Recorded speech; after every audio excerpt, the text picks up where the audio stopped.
Hey everyone. तो चलो हम आज इसका लास्ट पार्ट स्टार्ट करते हैं। ये लास्ट पार्ट होगा। ओके। तो चलो हम स्टार्टिंग करते हैं। विंग बहुत ज़्यादा ही खुश था क्योंकि अब उसकी लाइफ में सब कुछ अच्छा अच्छा जो हो रहा था, वहीं वांग जी भी उसका बहुत ज़्यादा ही ख्याल रख रहा था।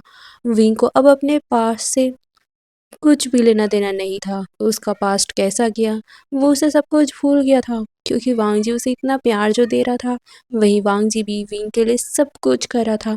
विंग भी अब कॉलेज जाने लगा था। विंग की अब प्रेगनेंसी आगे बढ़ने लग गई थी। विंग का टर्मी अब बहुत ज़्यादा ही शो होने लग गया था। सारे लोग विंग के साथ बहुत अच्छे से बर्ताव करते थे। अब एक दिन की बात है। विंग अपने क्लास अटेंड करने के बाद अपने पति का वेट कर रहा था, यानी कि वांग जी का वेट कर रहा था। बट दूसरी तरफ वांग जी किसी काम में व्यस्त हो गया था। वो बार बार टाइम की तरफ ही देखे जा रहा था। वो अपने सेक्रेटरी या कहूँ तो अपने राइट हैंड शुयांग से कहते हैं, शुयांग तुम ये सब हैंडल करना, मैं विंग को लेने जा रहा हूँ। ये सुनकर शुयांग भी अपना सर हिलाता है और फिर वांग जी वहाँ से निकल पड़ता है। बट रास्ते में ही बहुत ज़्यादा भीड़ आ जाती है, या कहूँ तो ट्रैफिक आ जाती है, जिस वजह से वांग जी को और भी ज़्यादा लेट होने लगता है। वांग बस बार बार अपनी घड़ी की तरफ ही देखे जा रहा था क्योंकि आधा घंटा उसे लेट हो गया था। वो बार बार हॉर्न मारता है ताकि ट्रैफिक जल्दी से क्लियर हो जाए, बट ट्रैफिक आज बहुत ज़्यादा लंबी लगी हुई थी। वांग जी फ्रस्ट्रेट हो रहा था। फिर वो विंग को मैसेज करता है। हाँ, वांग जी ने विंग को फ़ोन दे दिया था, छोटा सा फ़ोन कीपैड वाला, जिसमें विंग टाइपिंग करके वांग जी को सब बताता था। और वांग जी भी नहीं चाहता था कि विंग अभी 7-8 महीने का प्रेग्नेंट है। वो नहीं चाहता था रिस्क लेना, इसीलिए उसने विंग को मोबाइल दे दिया था ताकि कुछ हो तो वांग जी को वो तुरंत ही बता दे। वांग जी विंग को मैसेज करता है, विंग मैं ट्रैफिक में फंसा हुआ हूँ, मुझे आने में लेट हो जाएगा, तुम अंदर ही बैठे रहना, ओके। विंग भी मैसेज का रिप्लाई करता है, ओके। फिर क्या वो अंदर चला गया था। बट वांग जी को आने में और भी ज़्यादा लेट होते जा रहा था क्योंकि ट्रैफिक बहुत लंबा जाम था। वांग जी फ्रस्ट्रेशन में अपने हाथ को उस स्टीयरिंग व्हील पे मारता है और कहता है, आज हुआ क्या है यहाँ, इतना भीड़ क्यों लगा हुआ है। ये बोलकर वो शुयांग को कॉल करता है। शुयांग कहता है, जी बॉस। वांग जी कहते हैं, वो काम हो गया। ये सुनकर शुयांग कहते हैं, जी हो गया, हम लोग घर वापस ही आ रहे थे। ये सुनकर वांग जी कहता है, मैं ट्रैफिक जाम में फंसा हुआ हूँ, तो तुम क्या विंग को लेने जा सकते हो? दूसरे रास्ते से जाना, ये रास्ता बहुत ज़्यादा ही ट्रैफिक से जाम है और मैं बाहर निकल भी नहीं पा रहा हूँ क्योंकि पीछे भी बहुत लंबा जाम लग गया है। ये सुनकर श्रेया कहते हैं, जी बॉस। ये बोलकर वो अपनी कार को सीधा ही विंग के कॉलेज की तरफ मोड़ चुका था। वहीं दूसरी तरफ विंग वहाँ कॉलेज में अकेला बैठा हुआ था क्योंकि सारे लोग चले गए थे, यहाँ तक कि टीचर्स भी चले गए थे क्योंकि अब 1 घंटा जो हो चुका था। विंग बस टाइम को देख रहा था, मोबाइल को देख रहा था और रोड की तरफ देख रहा था। वो सोच में था कि वांग जी को आज इतना लेट क्यों हो रहा है, बट वो यहाँ से जा भी नहीं सकता क्योंकि वांग जी ने कहा है कि वो उसे लेने आ रहा है। इसीलिए वो चुपचाप बैठा हुआ था कि तभी वहाँ पर उसके प्रोफेसर आते हैं। वो विंग को देखते हुए कहते, विंग तुम यहाँ अकेले क्या कर रहे हो, क्लासेस तो कब की एंड हो चुकी है। ये सुनकर विंग उन्हें ग्रीट करते अपने साइन लैंग्वेज में बताने की कोशिश करता है। कहता है, सर मेरे हस्बैंड अभी तक आए नहीं है, उन्होंने मुझे वेट करने को कहा है, इसीलिए मैं बस यहाँ बैठा हुआ हूँ। ये सुनकर प्रोफेसर कहते हैं, अगर उन्हें लेट हो रहा है तो चलो मैं तुम्हें छोड़ देता हूँ। बट विंग कहते हैं, नहीं नहीं, मैं चला जाऊँगा। ये बोलकर वो अपने मोबाइल को देख रहा था। प्रोफेसर कहते हैं, ठीक है, जब तक वो नहीं आते तब तक मैं तुम्हारे पास ही खड़ा रहता हूँ।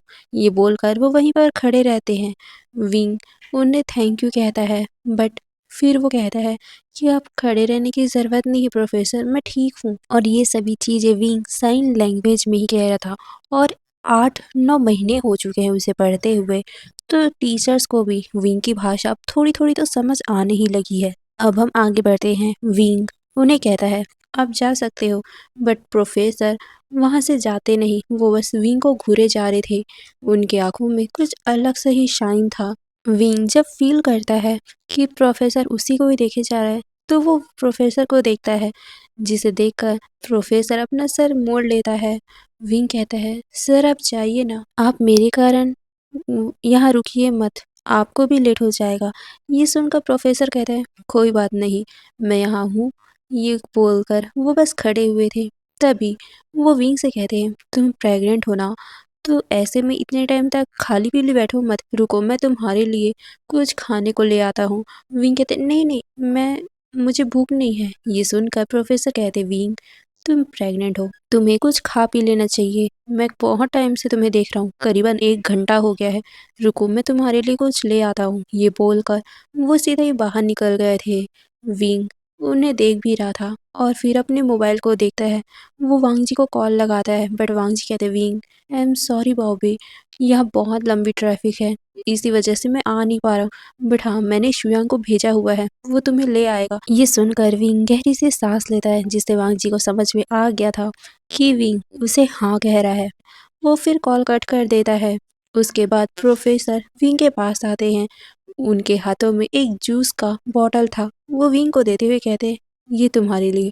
ये सुनकर विंग थैंक यू कहता है और उसे पी लेता है, क्योंकि ये प्रोफेसर विंग को बहुत टाइम से जानता है, या कहूँ तो जब से विंग यहाँ कॉलेज में आया है तब से वो उस प्रोफेसर के अंडर ही पढ़ाई कर रहा है। तो विंग का जान पहचान है और प्रोफेसर अगर कुछ दे रहा है तो विंग मना भी नहीं कर सकता। इसीलिए वो चुपचाप उस ड्रिंक को पी लेता है और ये नॉर्मल जूस ही था। ओके, विंग जूस पीता है। उसे कुछ टाइम के बाद अचानक ही कुछ अनईजी का फील होने लगता है, ऐसा जैसे कि उसका सर घूम रहा हो। वो अपने सर को पकड़ लेता है, जिसे देखकर प्रोफेसर विंग को देखते हुए कहते हैं तुम ठीक तो हो ना। ये सुनकर विंग उन्हें इशारे से कहता है कि उसका सर घूम रहा है, जिसे देखकर प्रोफेसर एक हल्का सा ईविल सा स्माइल देते और कहते हैं लगता है तुम्हारी तबीयत खराब हो रही है, चलो मैं तुम्हें हॉस्पिटल ले चलता हूँ। बट विंग उन्हें साइन लैंग्वेज में मना करता है। वो कहता है कि उसके हस्बैंड आते ही होंगे, उन्होंने अपने गार्ड को भेजा है उसे लेने। बट प्रोफेसर कहते हैं तुम्हें अभी हॉस्पिटल चलना चाहिए, तुम प्रेग्नेंट हो। बट विंग कहता है नहीं नहीं, मैं यहाँ ठीक हूँ, बस कुछ टाइम में वो आ ही जाएंगे। ये बोलकर वो बैठा हुआ था। प्रोफेसर विंग को घूरता है। वो कहता है अभी अपना ख्याल रखो, अपने बच्चे का ख्याल रखो, अगर तुम्हें कुछ हुआ तो तुम्हारे साथ साथ तुम्हारे बच्चे पे भी असर होगा, तो मुझे लगता है कि तुम्हें हॉस्पिटल चलना चाहिए। ये सुनकर विंग डर गया था अपने बच्चे के नाम पे, इसीलिए वो अपना सर हिलाता है और फिर वो प्रोफेसर के साथ जाने को मान जाता है। प्रोफेसर विंग को अपनी कार में बैठाते हैं और फिर वो उसे लेकर वहाँ से जाने लगते हैं। बट उनके होठों में एक ईविल सा स्माइल भी था। वहीं दूसरी तरफ वांग जी ट्रैफिक में जाम फंसा हुआ था। वो बार बार फ्रस्ट्रेट हो रहा था, ये यहाँ इतना भीड़ क्यों लगा हुआ है, यही सोचकर। वहीं दूसरी तरफ शुयांग वो भी स्पीड से गाड़ी चलाते हुए विंग के कॉलेज पहुंचता है। बट जैसे वो विंग के कॉलेज में देखता है वहाँ तो कोई भी नहीं था। वो वांग जी को कॉल लगाता है और कहता है बॉस, यहाँ पर तो आपकी ओमेगा नहीं है। ये सुनकर वांग जी शॉक हो गया था। वो कहता है वो वहीं होगा, देखो उसने बोला कि वो वहाँ इंतज़ार कर रहा है। ये बोलकर वो कॉल कट कर देता है और फिर सीधा विंग को कॉल लगाने लगता है। वहीं विंग उसका सर बहुत ज़्यादा भारी हो रहा था। वो बहुत इतना ज़्यादा भारी हो रहा था उसका सर कि उसको कुछ भी अच्छा नहीं लग रहा था। वो जब फील करता है कि उसका मोबाइल वाइब्रेट कर रहा है तो वो उसे पकड़ने लगता है, बट उससे पहले ही टीचर उसके हाथों से मोबाइल छीन लेता है और कहता है विंग तुम्हारी तबीयत ठीक नहीं है, रुको मैं कॉल पिक कर लेता हूँ। ये बोलकर वो कॉल को देखता है। विंग अपने साइन लैंग्वेज में पूछता है कि किसका कॉल है। उसके अल्फा का कॉल है क्या? मैंने बोला था सर आपको कि वो आ ही जाएंगे, रुको मैं उनको बता देता हूँ। ये बोलकर वो मोबाइल लेने वाले थे, बट वो प्रोफेसर अचानक ही मोबाइल को कार के बाहर फेंक देते। विंग शॉक हो गया था। वो खिड़की से बाहर देखता है। वो प्रोफेसर को साइन लैंग्वेज में कहता है कि आपने ये क्या किया, मेरे अल्फा परेशान होंगे, रोको गाड़ी रोको। बट वो प्रोफेसर रोकता ही नहीं, क्योंकि उसका तो कोई इरादा ही नहीं था रोकने का। विंग बार बार कार के गेट पे, मतलब जो खिड़की था, वो उस पे हाथ मारने लगता है। वो गेट को खोलने की कोशिश करने लगता है, बट प्रोफेसर उसका हाथ पकड़ लेते हैं, उसे रोकते हुए कहते चुपचाप बैठे रहो, समझ गए। ये बोलकर वो विंग को एक तमाचा दे देते हैं। विंग इससे शॉक हो गया था। वो प्रोफेसर को रोकने के लिए मतलब मनाने लगता है, उसके हाथ को हिलाने लगता है, बट प्रोफेसर उसकी बात ही नहीं मानते और कार इधर उधर जा रही थी। तो सारे लोग कंफ्यूज भी हो रहे थे कि क्या हुआ कार को। बट वो प्रोफेसर विंग को एक जोरदार का तमाचा फिर से मारते हैं, जिससे विंग बेहोश हो जाता है, क्योंकि विंग पहले से ही मतलब उसका सर घूम रहा था और उस तमाचे से विंग बेहोश हो जाता है। विंग को ऐसे देखकर वो प्रोफेसर एक ईवी से स्माइल देता है और कहता है, लान वांग जी, इसकी वजह से तुमने मेरी फैमिली को, मेरे एक लौते बेटे को मारा था ना, मैं अब तुम्हें नहीं छोड़ूंगा। तुम्हारी इस दो कौड़ी के ओमेगा को नहीं छोड़ूंगा। इसकी वजह से सब कुछ हुआ है ना, इसे मैं जान से मार डालूंगा, और वो भी तुम्हारी आंखों के सामने। फिर पता चलेगा तुम्हें कैसा फील होता है अपने ही सामने अपने अपने फैमिली मेंबर को, अपने दिल के करीब इंसान को मरते हुए देखना। ये बोलकर वो ईविल से स्माइल देता है और फिर वो विंग को अपने घर की तरफ ले जाता है, जो बहुत ज़्यादा दूर था। वहीं शुयांग वहाँ पहुँच चुका था, पर वहाँ विंग नहीं था, इसीलिए वो चारों तरफ ढूंढने लगता है, विंग को पुकारने लगता है। यहाँ तक कि वांग जी भी विंग को कॉल किए जा रहा था, बट जब शुयांग को विंग नहीं मिलता और वांग जी का फ़ोन विंग पिकअप नहीं करता, तो वांग जी बहुत ज़्यादा परेशान हो गया था।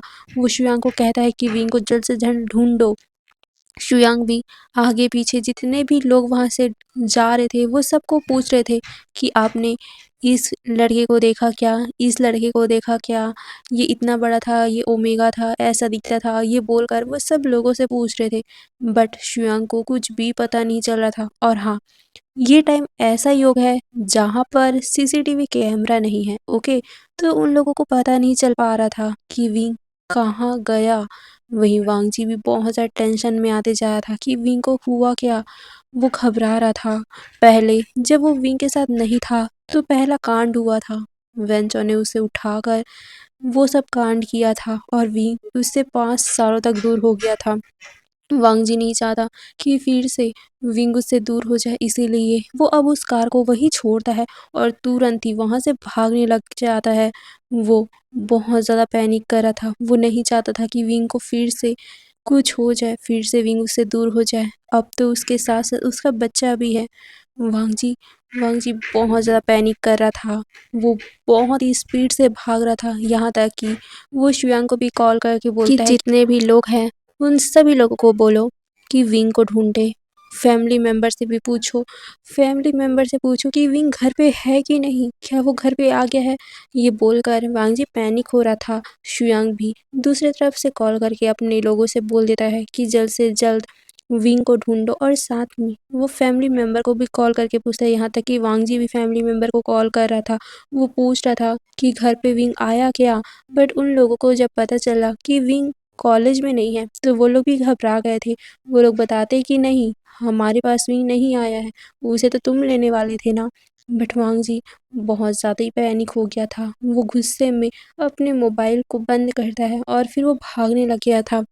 वो रोड की दूसरी लाइन पे चला जाता है, वहाँ से एक कार को लेता है, ज़बरदस्ती एक कार को रुकवाता है, वहाँ के इंसान को वो निकालता है और फिर उसे अपना पूरा का पूरा पैसा जितना भी उसके पॉकेट में था वो उसे देकर वो उसे अपना कार्ड भी दे देता है, और वो बोलता है कि बाद में इस नंबर पे तुम कांटेक्ट कर लेना, तुम्हारा कार और तुम्हारे लिए पैसे मिल जाएंगे। ये बोलकर वो तुरंत ही उस कार को लेता है और सीधा ही वो ड्राइव करने लग गया था। वो उस कार को लेकर पिछले वाली गली पे जाता है और सीधा शॉर्टकट लेकर वो विंग के कॉलेज की तरफ बढ़ने लग गया था। वांग जी कॉलेज के पास पहुंचता है, जहां अभी भी शुयांग था। शुयांग आसपास ही ढूंढ रहा था, यहाँ तक कि उसके सारे गार्ड्स भी उसके आसपास ही ढूंढते जा रहे थे, क्योंकि अगर विंग पैदल निकला है तो पैदल में विंग आसपास ही गया होगा। बट अगर विंग को कोई और लेके गया है तो आसपास वाले लोगों को पता तो होगा ना, क्योंकि वो लोग वहाँ थे तो किसी ना किसी ने तो देखा होगा। यही सोच में वो सारे लोग इधर उधर ढूंढने लगते हैं, पूछने लगते हैं, बट किसी को भी कोई पता नहीं था, कुछ भी पता नहीं था। तभी वांग जी वहाँ पहुँचता है। वांग जी भी उन लोगों के साथ वहाँ सब लोगों से पूछने लगता है, बट किसी को भी कुछ भी नहीं पता था। वांग जी फ्रस्ट्रेशन में अपने बालों को खींचता है, वो डरा हुआ था कि फिर से कुछ ना हो जाए। और उसे देखकर शुयांग कहता है, सर बॉस आप घबराइए मत, हम उन्हें ढूंढ लेंगे।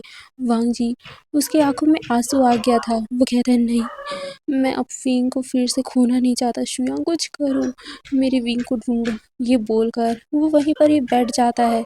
वो बहुत ज़्यादा घबराया हुआ था। वहाँ पर उसकी पूरी फैमिली आ गई थी। वो लोग भी पूछने लगे थे कि विंग कहाँ है, बट किसी को कुछ पता ही नहीं था। वो क्या ही बताए। वांग जी को ऐसे रोते हुए देखकर उसकी माँ उसे गले लगा लेती है। वांग जी फूट फूट के रोने लग गया था। वो कहते हैं, माँ, मैं इतना कमज़ोर क्यों हूँ? मैं इतना कमज़ोर क्यों हूँ कि मैं विंग का देखभाल नहीं कर सकता? हमेशा मेरे साथ ही ऐसा क्यों होता है? विंग विंग कहाँ चला गया? ये बोलकर वो रो रहा था। सारे लोग इधर-उधर ढूंढ रहे थे। तभी एक वांग जी का गार्ड था। वो किसी को लेकर आता है। वांग जी उसे देखता है। वो गार्ड बताता है, सर, इन्होंने देखा है कि विंग सर कहाँ गए हैं। ये सुनकर वांग जी तुरंत ही उठ गया था। सारे लोग उस इंसान को घेर लेते हैं। वो पूछने लगे थे कि कहाँ देखा, किसके साथ देखा, कैसा था विंग, मतलब किस एरिया में गया है, कुछ पता है? वो इंसान पहले तो वांग जी को देखकर डर रहा था, बट वांग जी कहता है, प्लीज़ बताओ मुझे, मेरा ओमेगा कहाँ है? तुम उसके लिए मुझसे कुछ भी मांग सकते हो, मैं मना नहीं करूँगा। बस मुझे विंग का एड्रेस दे दो, विंग का पता दे दो।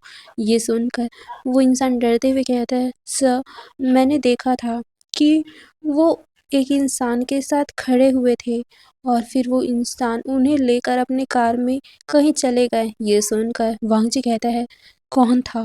तुम्हें पता है कैसा दिखता था? किस एरिया में गया है? किस तरफ गया है? ये सुनकर वो इंसान कहता है, वो ओल्ड था, 50 या 60 साल के बीच का तो होगा ही वो इंसान। वो उस ओमेगा के पास खड़ा हुआ था, फिर वो उसको अपने साथ कार में ले गया। वो उस एरिया में गया है, मतलब कि उस लाइन पे गया है। ये बोलकर वो उस तरफ इशारा करता है और जैसे ही वांग जी देखता है, वो शुयांग से कहता है कि जल्दी ढूंढो। ये सुनकर शुयांग भी अपना सर हिलाता है। वांग जी का गार्ड उस इंसान से पूछता है कि तुमने उस कार का नंबर प्लेट देखा है? ये सुनकर वो इंसान कहता है, नहीं, मैंने नहीं देखा, मैंने उतना ध्यान नहीं दिया। ये सुनकर सारे लोग अपना सर शेक करते कि अब कैसे ही पता चलेगा, क्योंकि वो कार विंग को कहीं भी ले जा सकता है। बट वांग जी इस बार गलती नहीं करना चाहता था। उसने सभी लोगों को गुस्से में बोला कि मुझे एक एक घंटे के अंदर विंग अपने सामने चाहिए। कुछ भी करो, पूरी की पूरी इस गुस्सो को लगा दो, पूरे का पूरा चाइना को ढूंढ पड़ो, बट मुझे आज की आज विंग चाहिए। ये बोलकर वो शुयांग को गुस्से में देखता है। शुयांग भी अपना सर हिलाता है और उसके बाद वांग जी के पूरे गार्ड्स, पूरे पुलिस फोर्स, सभी लोग विंग को ढूंढने में लग गए थे।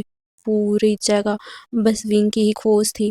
सभी लोगों को लोग पूछ रहे थे कि इसको देखा, बट किसी ने भी विंग को देखा ही नहीं, तो वो कैसे बोले? बट कुछ मिनट के बाद ही ये एक इंसान वांग जी के पास लाया जाता है। उस इंसान ने वांग जी को बताया कि हाँ, उस ओमेगा को मैंने एक कार में बैठते हुए देखा था और वो कार हमारे सर की थी।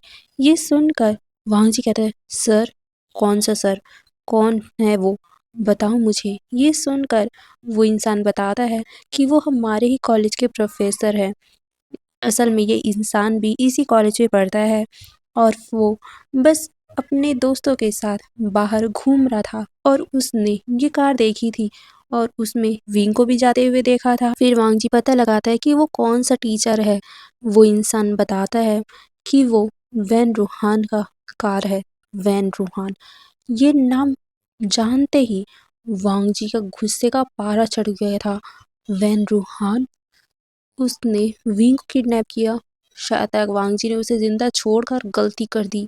यही सोच में वो शुयांग को देखता है। शुयांग कहता है, फिक्र मत कीजिए बॉस, हम उस वैन रूहान को ढूंढ निकालेंगे। ये सुनकर वांग जी कहता है, मुझे कुछ नहीं जानना, कुछ नहीं सोचना, बस आधे घंटे में मुझे वैन रूहान मेरे सामने में चाहिए। ये बोलकर वो शुआंग को देखता है। शुआंग भी अपना सर हिलाता है और फिर सभी लोग वैन रूहान को तलाश करने लग गए थे। कुछ ही टाइम में उन लोगों को पता चल जाता है कि वैन रूहान का लोकेशन कहाँ है, क्योंकि वैन रूहान के पास भी तो मोबाइल होगा ना, और उस टाइम पे मोबाइल को कैसे ट्रैक किया जाता है वो पता चल जा गया था। ओके, तो जैसे ही उन लोगों को पता चला कि वैन रूहान का लोकेशन कहाँ है, तुरंत ही वांग जी कार निकाल कर उस एरिया की तरफ जाने लग गया था। वांग जी को पता चला था कि वैन रूहान वैन क्लैन में अपने घर पे है, अपने पुराने घर पे, जहाँ पर वैन रूहान अपनी वाइफ और अपने बेटे यानी कि वैन चाओ के साथ रहा करता था। असल में जब वांग जी ने वैन चाओ को खत्म किया था तो उसने वैन रूहान को भी बहुत बुरी तरीके से मारा था, बट उसे छोड़ दिया था क्योंकि वैन रूहान की उसमें कोई गलती नहीं थी और वैन रूहान ने बहुत ज़्यादा भीख भी मांगी थी, इसीलिए वांग जी ने उन्हें छोड़ दिया था। बट उसके बाद वैन रूहान का पूरा संपत्ति उसे छीन लिया गया था। वैन रूहान की इमेज पूरी खराब हो चुकी थी, जिस वजह से वो वहाँ से चला गया था, और उसकी वाइफ का तबीयत भी खराब हो गया था क्योंकि उन्होंने अपने बच्चे को खो दिया था और उसकी वाइफ की डेथ हो गई थी। वैन रूहान अकेला पड़ गया था और उसके बाद वैन रूहान हमेशा ही देखता रहता कि वो वांग जी से कैसे बदला ले सकता था। बट वांग जी तो उसके बाद बहुत बड़ा माफिया किंग बन गया और वो उसके पास भी नहीं जा पाया। वांग जी भी वैन रूहान के बारे में भूल गया था क्योंकि वो पूरा का पूरा ध्यान विंग के ऊपर ही लगाता था। वहीं वैन रूहान कोशिश तो करता था कि वो वांग जी के पास जाए, उसे मार डाले, बट वांग जी के पास इतने सारे कार्ड रहते थे कि वो कभी कर ही नहीं पाया। फिर वैन रूहान वहीं के ही एक कॉलेज में काम करने लग गए। उस कॉलेज में काम करते करते धीरे धीरे उनका प्रमोशन हुआ और वो वहाँ के प्रोफेसर बन गए। धीरे धीरे जब वो वहाँ पर काम कर रहे थे तो एक दिन वहाँ विंग की एंट्री हुई। विंग को देखते ही उनका गुस्सा सर पे चढ़ गया था। वो उसी टाइम ही विंग को जान से मार देना चाहते थे, बट उनको पता था कि वांग जी हमेशा ही विंग के देखभाल करता रहता है, हमेशा ही उसके आगे पीछे डोलता रहता है। वैन रूहान बस मौका ढूंढ रहे थे और करीबन 6 महीने के बाद उन्हें ये मौका मिल भी गया। वो चाहते थे कि वो विंग को वांग जी के सामने मार दे। वांग जी को तड़पते हुए देखना चाहते थे वैन रूहान, बट कभी ये मौका मिला नहीं। बट अब ये मौका मिल गया, इसीलिए वो तुरंत ही विंग को उठाकर अपने घर ले आए थे। वांग जी भी वहाँ तुरंत ही पहुँचता है। चारों तरफ से वैन रूहान को घेर लिया गया था, बट वैन रूहान तो पागलों की तरह हंस रहा था। वहीं विंग, उसे भी होश आ गया था। वो डरा हुआ था। वो डरा हुआ था क्योंकि उसे डर लग रहा था ये सोचकर कि कहीं ये इंसान उसे कुछ कर ना दे। विंग बोलना चाहता था कि उसे छोड़ दे, उसके बेबी को हर्ट हो जाएगा, उसने क्या किया है, बट विंग बोल भी नहीं पा रहा था। बस वो वैन रूहान को अपने आँखों से, अपने मुँह से कुछ बोलना चाहता था, बट वैन रूहान तो बस उसे इग्नोर किए जा रहा था। वो वैन रूहान था। वैन रूहान पागलों की तरह हंसते हुए कहता है, तुम्हें पता है तुम्हारी वजह से मेरा इकलौता बेटा लान वांगजी उसे मार चुका है। मैं उसके सामने तुम्हें मारूंगा, फिर उसे फील होगा कैसा फील होता है अपने ही सामने अपने लव वन को मरते हुए देखना। ये बोलकर वो पागलों की तरह हंसता है। वो विंग को एक तमाचा देता है और कहता है, तुम्हारी वजह से मेरा बेटा मरा है। ये सुनकर विंग शॉक था। वो अपने मुंह से कहना चाहता था कि उसे कुछ भी नहीं पता, प्लीज मुझे छोड़ दो, मैं नहीं जानता आपको। ये बोलकर वो वैन रूहान को देखता है, बट वैन रूहान तो गुस्से में पागल था। जैसे ही उसे फील होता है कि वांग जी अपने गार्ड्स के साथ वहां आ चुका है, वो तुरंत ही अपने जेब से एक नाइफ निकालता है और वो विंग के गले पे रख देता है। विंग तो डर ही गया था। वो अपनी सांसें को कंट्रोल करते हुए वैन रूहान को देख रहा था। वैन रूहान देखता है कि वांग जी वहां भागते हुए आया है। वांग जी को देखते ही वैन रूहान पागलों की तरह हंस रहा था। वो कहता है, लान वांग जी, फाइनली तुम आ गए। अब देखो तुम्हारे सामने मैं कैसे तुम्हारी इस विंग को मारता हूँ। इसी की वजह से तुमने मेरे बेटे को मारा था ना। ये बोलकर वो विंग के नेक पे चाकू लगा रहा था। विंग हल्का सा दर्द में घबरा उठता है। वांग जी ये देखते ही डर गया था। वो कहते हैं, वैन रोहान प्लीज प्लीज विंग को छोड़ दो, उसमें उसकी कोई गलती नहीं है। तुम्हें कुछ करना है ना मेरे साथ कर लो, जो करना है मेरे साथ कर लो, बट विंग को छोड़ दो, वो प्रेग्नेंट है। ये सुनकर वैन रोहान कहता है, मुझे क्या करना, तुम्हारी वजह से मेरी वाइफ और मेरा बच्चा दोनों मर गए। तो मैं तुम्हें दिखाना चाहता हूँ, तुम्हें तो भी महसूस हो कि कैसा फील होता है जब तुम्हारे सामने तुम्हारी वाइफ और तुम्हारा बच्चा मरे। तुम खुशनसीब हो लानफांग जी कि अभी तक तुम्हारे इस बच्चे के साथ तुम्हारा इमोशन ज़्यादा बढ़ा नहीं है। बट कैसा फील होता है जब हम अपने बच्चे को पूरे 23 साल तक पाले, उसे बड़ा करे, इतना प्यार दे, और तुम जैसे इंसान आके उसे मार दो। कैसा फील होता है मैं तुम्हें बताना चाहता हूँ। तुम्हें तो शुक्र अदा करना चाहिए मेरा कि मैं तुम्हारे बच्चे को इतनी जल्दी मारा हूँ, क्योंकि तुम्हारा तो ज़्यादा इमोशनल कनेक्शन इसके साथ है नहीं। बट मैं ज़्यादा वेट नहीं कर सकता, क्योंकि मैं अंदर ही अंदर तड़प रहा हूँ तुम्हें मारने के लिए। ये बोलकर वो वांग जी को गुस्से से देख रहा था। वांग जी कहता, वैन रोहन प्लीज़ विंग को छोड़ दो। तुम तुम्हें जो भी चाहिए मुझसे ले लो। मेरी जान लेना है, मेरी जान ले लो, बट विंग को छोड़ दो। ये बोलकर वो वैन रोहन को देखता है।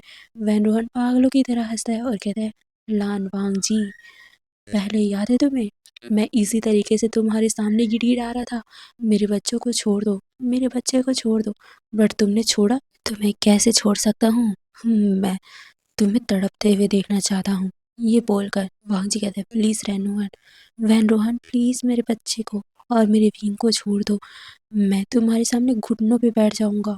ये सुनकर वैन रोहन कहते हैं, तो इसमें देरी क्या, बैठो। ये बोलकर वो वांग जी को इशारा करता है। वांग जी विंग को देखता है। विंग की आंखों में मोटे मोटे आंसू बन गए थे। विंग के दोनों हाथ बंधे हुए थे, जिस वजह से वो कुछ कर भी नहीं पा रहा था। वहीं वांग जी अपने घुटनों पे बैठ जाता है। वो वैन रोहन को बस प्लीट कर रहा था कि विंग को छोड़ दो उसे। बट वैन रोहन तो पागलों की तरह हंसते जा रहा था, और वो विंग के नेक में और भी ज़्यादा उस चाकू को डुबाया जा रहा था, मतलब गड़ाया जा रहा था, जिस वजह से विंग कहरा उठता है। वांग जी कहता है, वैन रोहन।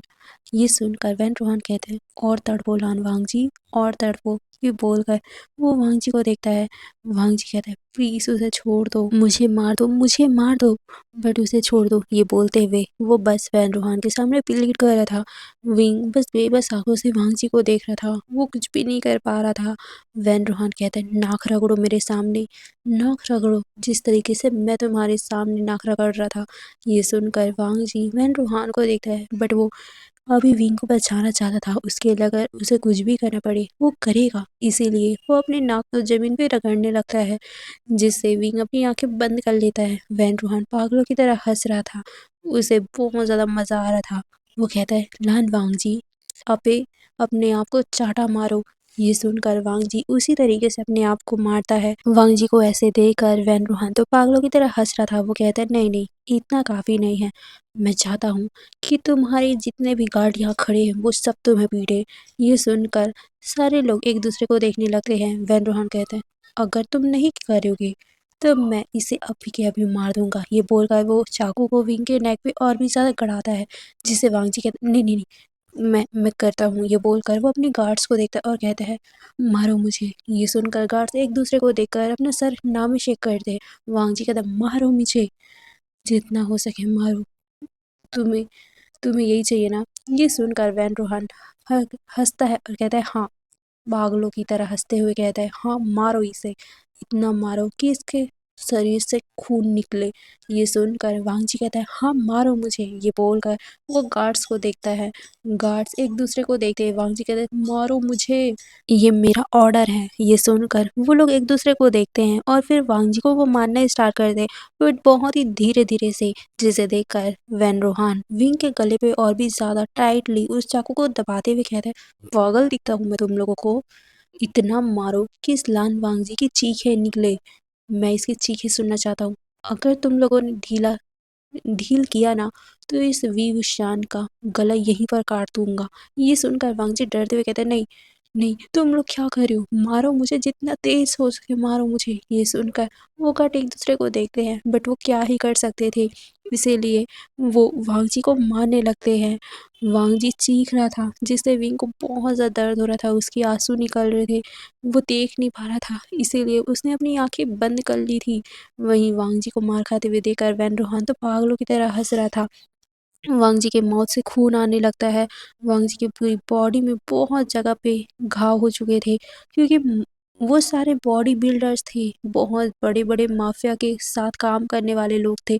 उनके पास बहुत ज़्यादा ताकत होती है और जैसे-जैसे वो मांग जी को मार रहे थे, वैसी-वैसी वांग जी को बहुत ज़्यादा पेन भी हो रहा था। बट अभी वो पेन को नहीं, विंग को देख रहा था क्योंकि वो नहीं चाहता था कि विंग को कुछ भी हो। उसके मतलब विंग को बचाने के लिए अगर वांग जी की जान भी चली जाए ना, वांग जी वो कर लेगा, बट वो विंग को अपने सामने मरते हुए नहीं देख सकता है। यही सोच में वो बस मार खाए जा रहा था। वहीं वैन रोहन को बहुत मज़ा आ रहा था। वो कहता है और मारो ये बोलकर वो सबको प्रोवोक कर रहा था। वांग जी भी कह रहा था हाँ और मारो ये बोलकर वो वैन रोहन को देखता है और कहता है अब तो तुम हैप्पी हो ना, प्लीज़ विंग को छोड़ दो। वैन रोहन कहता है नहीं नहीं नहीं नहीं, अभी नहीं, अभी और बाकी है लान वांग जी, तुम्हें तड़पाना और बाकी है। ये बोलकर वो वांग जी को देखते और कहते हैं अभी के अभी कपड़े उतारो। ये सुनकर वांग जी वैन रूहान को देखता है। वैन रूहान के कहने पर वांग जी अपना शर्ट उतार देता है। वैन रूहान कहता है अब अपने ही हाथों से आपको गोली मारो। ये बोलकर वो वांग जी को देखता है। वांग जी विंग को देखता है। विंग कितना ज़्यादा रो रहा है ये देखकर वांग जी अपना सर हिलाता है। फिर अपने पॉकेट से वो बंदूक निकालता है। वैन रूहान कहता है पहले पैरों पे मारो। ये बोलकर वो वांग जी को देखता है। वांग जी एक पल के लिए रुकता है। वो विंग को देखे जा रहा था। वैन रूहान कहता है मारो। ये बोलकर वो विंग के गले पे उस चाकू को और दबाता है जिससे विंग कहरा उठता है और ये देखकर वांग जी कहता है हाँ हाँ मारता हूँ। ये बोलकर वो सीधा अपने लेफ्ट पैर में बंदूक रखता है और उसको शूट कर देता है। विंग तो चीख ही पड़ा था। उसकी आंखें बंद हो गई थी जिससे लैन वैन रूहान पागलों की तरह हंसता है। अब कहता है अपने राइट शोल्डर पे मारो। वांग जी वैसा ही करता है जिससे वांग जी की चीख निकल जाती है। वहीं विंग रोने लग गया था क्योंकि वो वांग जी को ऐसे देख नहीं पा रहा था। बट वैन रूहान कहता है अब अपने दूसरे पैर पे मारो। ये सुनकर वांग जी अपने गहरी से सांस लेता है और फिर अपने दूसरे पैर में मारता है जिससे वांग जी तो सीधा जमीन पे जा गिरा क्योंकि उसके दोनों दोनों घुटनों में या कहूँ तो दोनों पैरों में गोली लगी हुई थी। तो वह कैसे खड़ा हो सकता था। वांग जी बस दर्द सहते हुए वैन रूहान से कहता है अब विंग को छोड़ दो। ये सुनकर वैन रूहान कहता है अभी भी नहीं, अब ये बोलकर वो वांग जी को देखता है और कहता है अपने सीने पे मारो, सीधा दिल के पास। ये बोलकर वो वांग जी को देखता है। विंग चिल्लाना चाहता था, वो कहना चाहता था कि नहीं प्लीज़ ऐसा मत करो वांग जी तुम मर जाओगे, प्लीज़ ऐसा मत करो। बट वांग जी विंग को बचाने के लिए कुछ भी कर जाएगा, इसीलिए वो अपने दिल के पास बंदूक ले जाता है। सारे गार्ड्स बस वांग जी को देख रहे थे। वांग जी की हालत बहुत बुरी हो गई थी। वांग जी अपने आप को गोली से शूट करता कि अचानक ही किसी इंसान ने वैन रूहान के हाथों से वो चाकू छीन लिया और वैन रूहान को मुक्के पे मुक्का मारने लग गया। सारे लोग उस तरफ देखने लग गए थे। वहीं वांग जी भी देखता है तो वो एक राहत की ब्रीथ लेता है क्योंकि वहां पर शुयांग और उसके गगा आ चुके थे। शुयांग और उसके गगा पीछे का रास्ता देख रहे थे कहीं से तो वो ऊपर आ सके, घर के अंदर आ सके। और जैसे उन्हें रास्ता दिखा तो वो अंदर आ गए थे और जैसे ये सीन देखा तो वो लोग भी डर गए थे। बट जब वैन रूहान वांग जी को सीने पे मारने बोलता है तब उन लोगों से रहा नहीं गया और वो लोग तुरंत ही वहां आ गए थे। उन्होंने वैन रूहान का पकड़ा हाथ पकड़ा और विंग से तुरंत ही दूर ले गए और वो वैन रूहान को मुक्के पे मुक्का मारने लग गए थे। वांग जी के कुछ गार्ड्स भी वैन रूहान के पास आ गए थे और वो भी वैन रूहान को बुरी तरीके से मारे थे और कुछ गार्ड विंग के पास आ गए थे तो कुछ गार्ड हमारे वांग जी को पकड़ लेते हैं।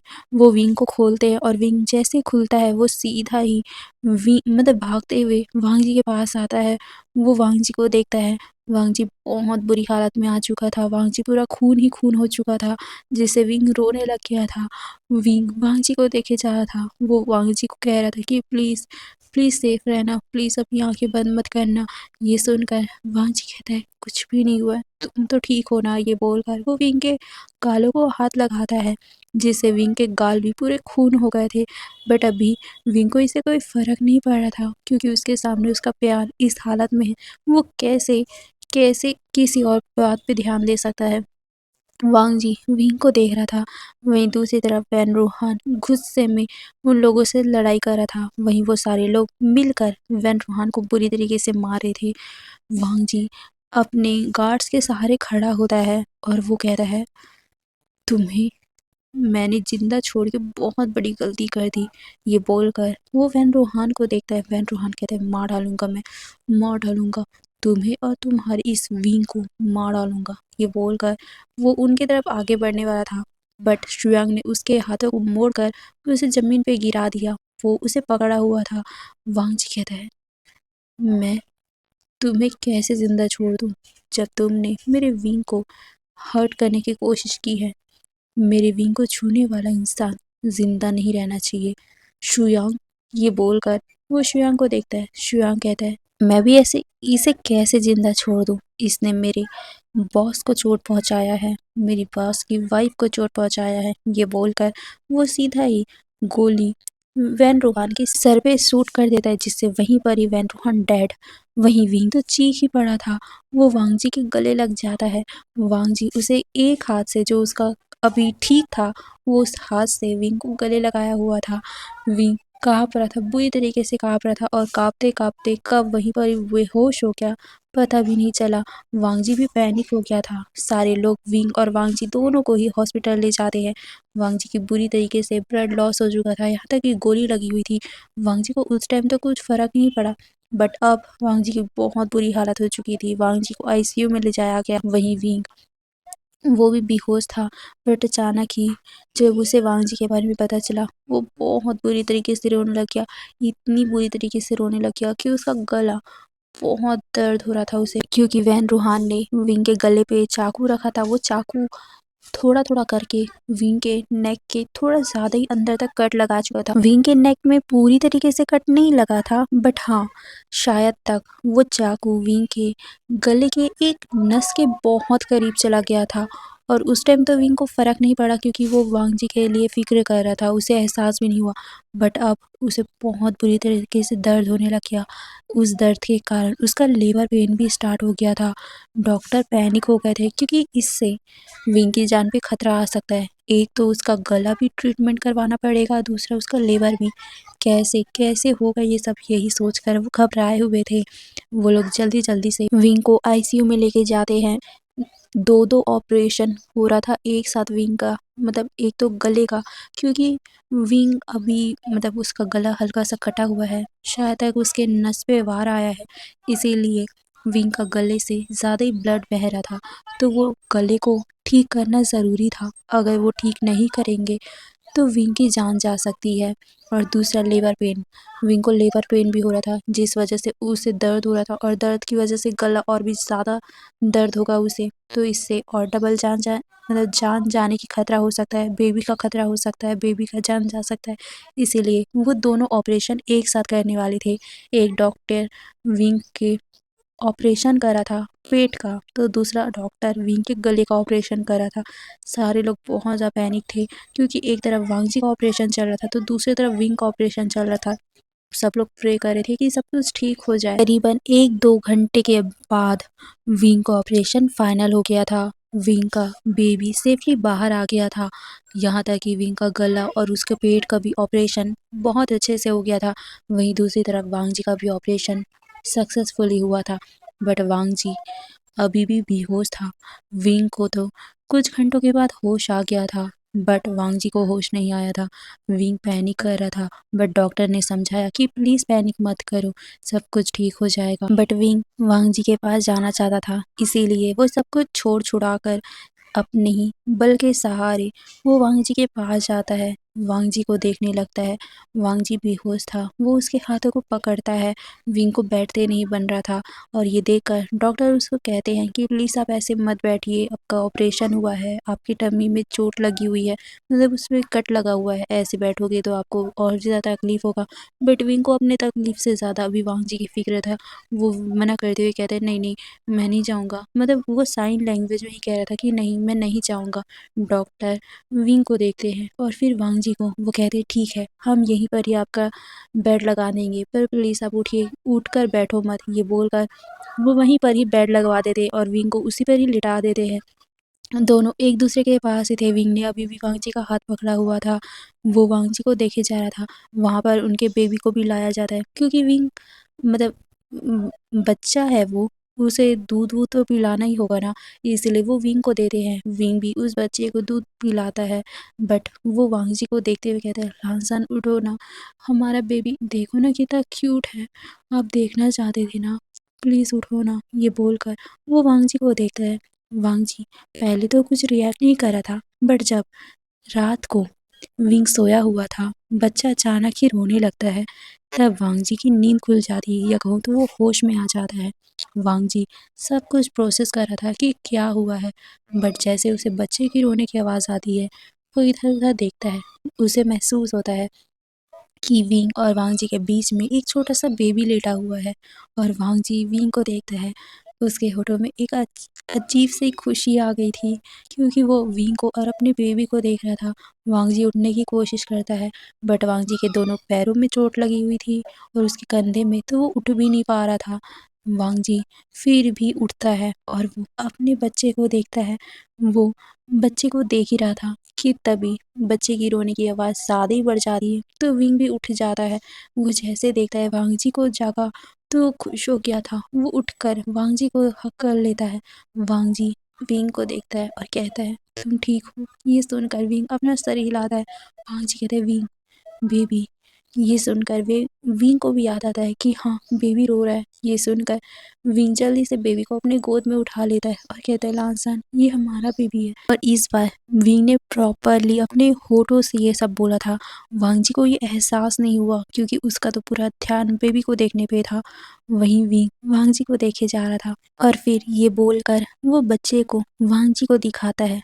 वांगजी खुशी-खुशी अपने दूसरे हाथ से जो उसका ठीक था, वो उसे बच्चे को छूता है।